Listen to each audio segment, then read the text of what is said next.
Hi everyone, I'm going to tie for you today a simple little pattern that came out a few years back when the Zamperfly Quick Dub material was introduced, and it comes in a host of colors. I can just show you a few here. And what I like about this material, it has a relatively thin core, and the fibers coming off the material are very soft, very fine, so it gives a lot of flowing action to the fly pattern itself. And even though this is more so considered a leech, the profile itself would lend itself to damselflies, to minnow patterns if tied in a narrow, thin profile. So it's just a matter of how you construct and build up the material, how much material you use, or a combination of materials you use. So in this pattern, I call this sort of dubbing on a rope, but what I'll do is I'll just start with some black marabou. So I've just cut myself small 1-inch stems, and then I can just fold that material over the stem, create a small bundle, remove the stem, and then just strip fibers at the cut end. So this will be my tie-in point, and this really secures the marabou stems into the fly, because we're actually tying right around the stem itself of the barbules versus bunching in a bunch of fluff in there. So what I like to do is take, you can run a single color or dual color or triple colors. I mix and blend them myself for different effects. So this is sort of the Halloween. I'll take about an 8 to 10 inch piece of orange, 8 to 10 inch piece of black, roughly the same length. We just measure the two off together.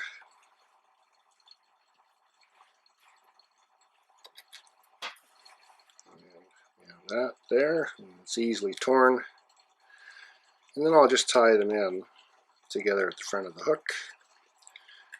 Just double anything back over top itself for a tag, and then come back down to the bend of the hook. Here I create a dubbing loop, which will fall short a couple inches of the overall length of the dubbing I've selected. And then once I've created the dubbing loop, I just progress back forward. So I have this dubbing loop, and I have these two pieces of material. I'll keep them together, and what you can do is either by hand, just with a hook, reach in and through, grab the two dubbing materials, and pull them down to the end of the loop and start your spin. Or, if you like a faster process, I have made myself a little hook off a coffee frother.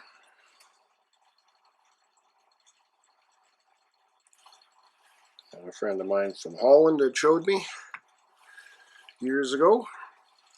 And I can just keep that material tight and spin it. So what happens here now,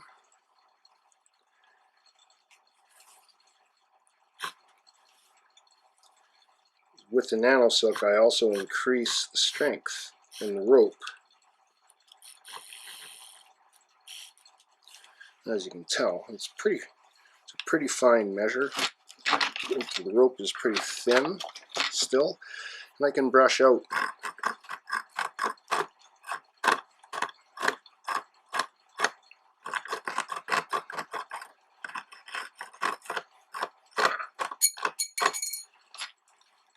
and then just spin this up the hook shank. Now you can lay down some head cement if you like.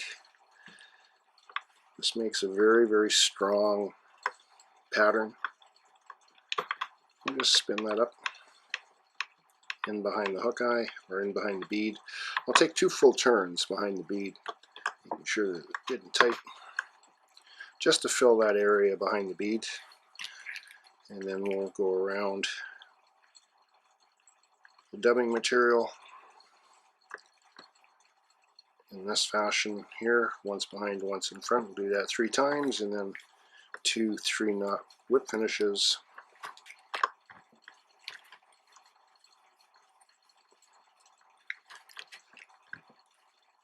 And the fly pattern is complete, short of brushing it out some more. So, like I had mentioned, I call this the quick dub from Zemperfly, dubbing on a rope. And like I said, it's a very fine core material, very fine hair, so it gives it a lot of flow. And then by brushing it out, you can create very nice small Leech profile. You can add in, like on the dubbing loop, you can add in a little bit of tinsel flash. That's what I had done earlier on this particular pattern. Don't want to put in a lot, but on the back end of the dubbing rope, I'll just add a few strands in there. So when I wrap, it's all it's only applied on the rope when it comes near the front of the head. So then I hope you enjoy that. So this is for anyone that has any dexterity issues with dubbing. This is just a quick, easy way of doing this. I also run this on nymph patterns, either in a singular strand or a dual strand, but I also build 3-stranded versions as well. So here's one that's a little different. It's 2 different colors of olive with an orange, a little different hook style. So that's just a good color combination of the olive and orange for the midsummer season for trout fishing on our local lakes. So I hope you got something out of that. Simple, easy to tie. I got to fish with these last year for a year. So I don't have a lot of experience with them, but they certainly do work well. And they have caught me quite a few fish throughout the summer months and into the fall. So I hope you got something out of that, and thanks for watching. Have a wonderful day.